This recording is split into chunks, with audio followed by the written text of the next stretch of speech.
கந்தளாய் பேராறு அம்மன் கோயில் வீதி புனரமைப்பு சர்ச்சை. காப்பெட் வீதி கோரி மக்கள் வீதியில் இறங்கி போராட்டம். கந்தளாய் பேராறு அம்மன் கோயில் வீதியை புனரமைப்பதில் ஏற்பட்டுள்ள இழுபறி நிலை காரணமாக 8/5/2026 இன்றைய தினம் அப்பகுதி மக்கள் பாரிய கண்டன போராட்டம் ஒன்றில் ஈடுபட்டனர். பல தசாப்தங்களாக புனரமைக்கப்படாமல் இருந்த இந்த வீதியை தேசிய மக்கள் சக்தி அரசாங்கம் ஆட்சிக்கு வந்ததும் காப்பெட் வீதியாக மாற்றித் தருவதாக வாக்குறுதி அளித்திருந்தது. இந்த வாக்குறுதியை நம்பியே மக்கள் இம்முறை அரசாங்கத்துக்கு ஆதரவளித்ததாக தெரிவிக்கின்றனர்.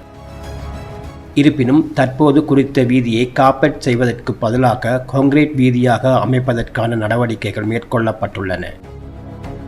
இதனால் அதிருப்தி அடைந்த 50க்கும் மேற்பட்ட பொதுமக்கள், எங்களுக்கு கான்கிரீட் வீதி வேண்டாம், வாக்குறுதி அளித்தபடி காப்பெட் வீதியே வேண்டும் என வலியுறுத்தி இன்று ஆர்ப்பாட்டத்தில் ஈடுபட்டனர்.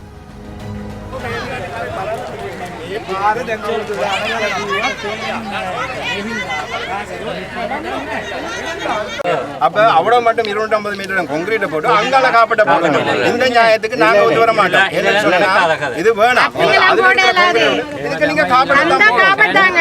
அப்படி இல்லாட்டி ஆளுநர் வந்த அப்புறம் இந்த மீட்டிங்